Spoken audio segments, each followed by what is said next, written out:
مکتوب‌های استاد عینی جزئی از تاریخ پرحادثه ملت ماست. مکتوب‌های عینی افشاگری راه پرشیب و فراز و ناهموار مردم تاجیک در جاده تاریخ سازی است. مکتوب‌های استاد عینی بیانگر تلاش‌های بی‌دریغ او در جاده دولت سازی نوین تاجیکان است.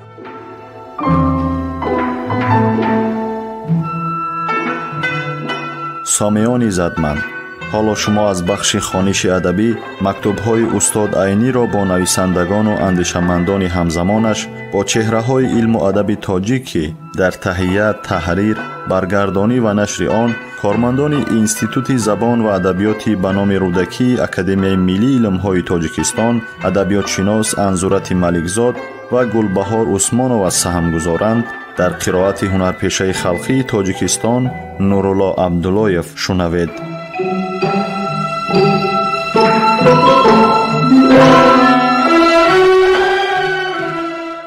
با محمد جان رحیمی 4 ماه نوح سال 43 سمرقند. رفیق رحیمی، مکتوبی از 7 اوگوست فرستاده تان از پاچتا در 27 ماه مذکور رسیده بود و من در وقتش جواب نوشته به پاچتا فرستاده بودم. از ترس آنکه شاید طالع مکتوب من هم در دیر رسیدن هم طالع مکتوب شما شده باشد، نسخه آن مکتوب را زیلن می نگارم.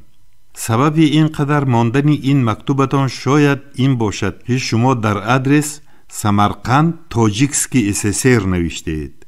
البته این گونه ادرس خادمان پاچتا را بسیار سرگردان می کند. در مکتوب از سفر مسکو گپ زدید. من هم می خواستم در این سفر با شمایان همراه باشم، اما می ترسم که شرایط حاضره سفر به احوال صحتی من موافق نیامده صحتی هم در خوف ماند. اگر سفر را همین طرز تشکیل کرده توانیتان که من در راه و در مسکو از گرمی و سردی امین باشم و همیشه با خوراکای گرمی و موافق معده خود تأمین یابم، به سفر تیارم. شما در مکتوب از لباس گپ زدید، اما در این مورد یک کلمه مکتوبتان را نفهمیدم. جین یا چین یا اینکه جن بود. اگر مقصدتان سوال از اندازه لباس من باشد، جواب این است: کاستوم 52 که بروکش کوتاه‌تر و وسیع‌تر باشد، توفلی 42، اما اگر جامه های جایداری باشد برای وی اندازه تعیین کردن نمیتوانم، زیرا جامه های جایداری اندازه معین ندارند. قد و پیکری مرا به نظر گرفته یک چیز ساختن در کار می شود. تخمین موافق قد و بستی رفیق دهاتی. مادام که شمایان برای لباس و پایافزال من غمخواری می کردیتان، این چیزها از من دیده به اعضای عائله هم ضرورتر بود. خصوصا پایافزال که بچه ها شب و روز برای مکتب در کوچه و در میانه مردم می گردند و پای برهنه یا که با پایافزالی دریده گشتن ممکن نیست. برای اعضای عائله هم این پایافزال ها ضرورند. یکم، یک پر توفلی زنانه 38 پاشنه بلند. دویم، یک پر بتینکه ساق بلند. زنانه پاشنه بلند چون که دختر کلانی هم در زمستان یا موزه یا اینکه بتینکه ساق بلند پوشیدنش در کار است. یک پر توفلی 37 پاشنه پست. یک پر توفلی دخترکانه 34 پاشنه پست برای دختری خردترکیم. من باشم در میان مردم کم می گردم و اگر لازم باشد با توفلی کهنه و موزه هم گشتن می گیرم، چون که در ما بسیار باران باریده است.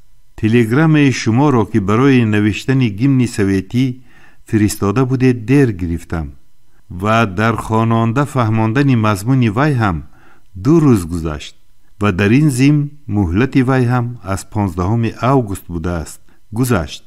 بنابراین در خصوصی در این باره چیزی نوشتن را هم مثل کاری وقتش گذشته لازم ندانستم. به همه رفیقان به میرشکر هم که از بام دنیا مثل عیسی پرواز کرده به زمین ما فرامده است سلام رسیده باد. به سلام رفیقانه عینی.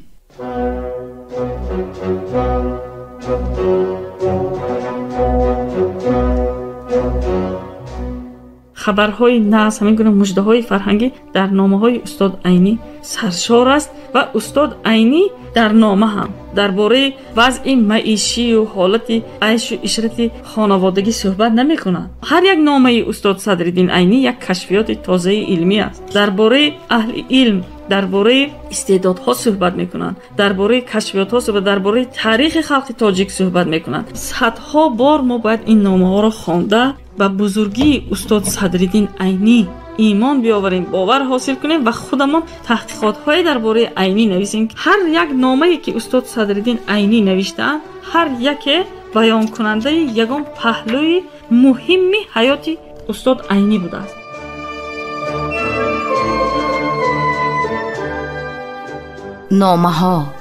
نامه های سرنوشت ساز و تاریخ ساز ملت. نامه های اصالت آفر و آرمانگرای ملی. نامه های خودشناسی و خودآگاهی ملی.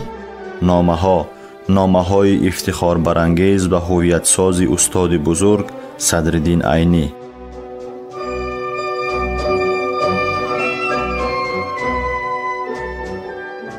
رفیقان قدردان، در دنیا هیچ دولتی و خلقی نیست که مانند دولت و خلق تاجیک اهل علم و ادبیات را به این درجه حرمت، غمخواری و قدرشناسی کند.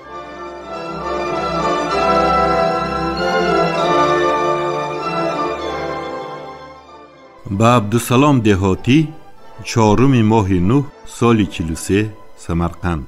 رفیق دهاتی، سلام. سلامتی شما را خواهانم. من شنیدم که گویا فرهاد بیمار شده باشد. امید میکنم که سلامتی یافته باشد. در هر حال از احوالش نویسید. جواب عریضه به ساونرکام فرستادم تا حال نرسید. کوشش کنید که خواه جواب منفی باشد خواه مثبت زودتر رسد تا که منتظر جواب نشده وقتی ریماند را نگذرانم. تا حال از پنجکت خبر نیست. اگر ممکن باشد از طرف ساونرکام نشانداد فرستند که آردش را سفید فرستانند. یک سرود کوتاه به مناسبت ظفرهای حاضره نوشته به تاجیکستان سرخ فرستادم. برای زودتر چاپ شدنش کوشش کنید.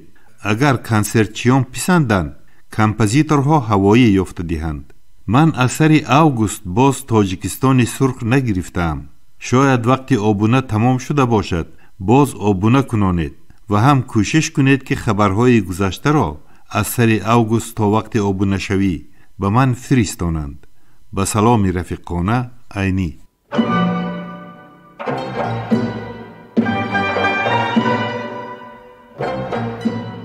سامعان عزتمند، یادرس می شویم که شما از بخش خوانش ادبی مکتوب‌های استاد عینی را با شخصیت‌های بزرگ زمانش که دارای اهمیت مخصوص علمی و ادبی‌اند در قرائت هنرپیشه خلقی تاجیکستان نورالله عبداللهیف از رادیوی فرهنگ شنیدید.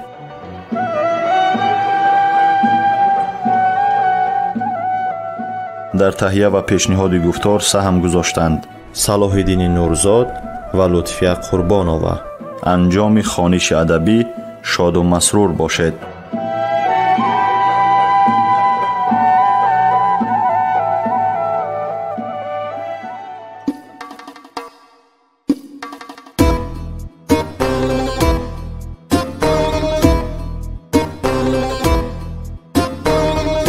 عمری عینی از برای خلق صرفی خامشو،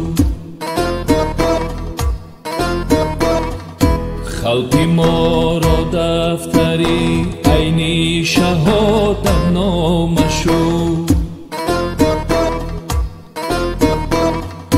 عمری عینی از برای خلق صرفی خامشو،